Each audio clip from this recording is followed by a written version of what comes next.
Hello and welcome to Frank's School. A little bit more about Mezio and Peter Quintrans' memories of Mezio. Threshing. I was talking about threshing, and I remember seeing this in Brazil, and it's memorable if you've ever seen it. He remembered it too, that the wheat, they would take a windy day, put a blanket on the ground, and in a big flat basket pour the grain after it had been knocked off the straw. Pour the grain onto the basket. The wind would take the chaff away, and they would do it again and again until they had it quite clean. Now there's a machine I have down in the barn called a windmill that blows, makes it, you crank it and it blows, but all over the world it's done. He remembered that. He also remembered bean shelling. I asked him about that because I had done that in Brazil, the dried beans. Everybody sat around a blanket and shelled beans, and it was a very social event. It's a fairly fond memory of mine in Brazil to have shared that, and he said, "Oh yes, that's the way they did that too." Another word about stone. It is so much work to cut stone, but I thought about that. It lasts forever. They say diamonds are forever. Well, stone, if you've got a block of granite like that, it can be used again and again and again.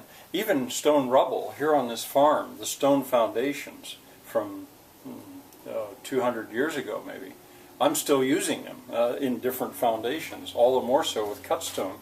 And those posts, those fence posts, or the posts for the vineyards, for the vines, what would happen to them? I mean, a wooden fence post might last 50 years maybe. A granite fence post, who knows, 1,000 years, 2,000 years. They don't really weather. All right, education. I want to turn to education. Some of what he said I found it really shocking. He said Portuguese and English and French, all three of those languages were studied already by second grade. Second grade would be, say, by the time you're 8 years old. A student is 8 years old.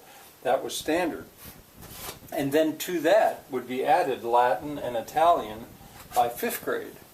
And that would be by the time you're about 11 years old. And then Greek. In his case, not always, but in his case Greek, because he studied to be a priest. He didn't ultimately become a priest, but he was a very well-educated man. And if you went that route, well, then you studied Greek. Well, I asked him why. Why so many languages? And he said it was for the army. For the army. The dictator, he always referred to the dictator at the time. He used the army to pay Portugal's debt, he said. Its debt to England, basically. There were wars in Angola, wars that I'm ashamed to say I don't know as well as I should. But anyway, and for this I'll maybe jump down to here that he said there were many more women than men in these villages. In his class at school, it was 8 girls and 2 guys. And I said, why is that? And he said they went to the army. I was expecting to hear that they moved away because there was not enough land to go around. That's what I'd read. The big families were their undoing, and so many of them emigrated to Brazil or to other places because they had to. Well, that might be true, but in his mind it was more that they went to the army, but they never came back. I think he thinks that they were killed. Well, maybe, or just settled. He just said they didn't come back. So the result was a village life where there were many more women than men. Finally, about the education, 9 to 5, 6 days a week. He said that was their schooling. 9 o'clock in the morning till 5 o'clock at night, 6 days a week. I did the math, and that comes up to something like, I think in the modern world, an elementary student is supposed to have 800 hours. 800 hours in a year of schooling here in Pennsylvania. That came out almost to twice as much.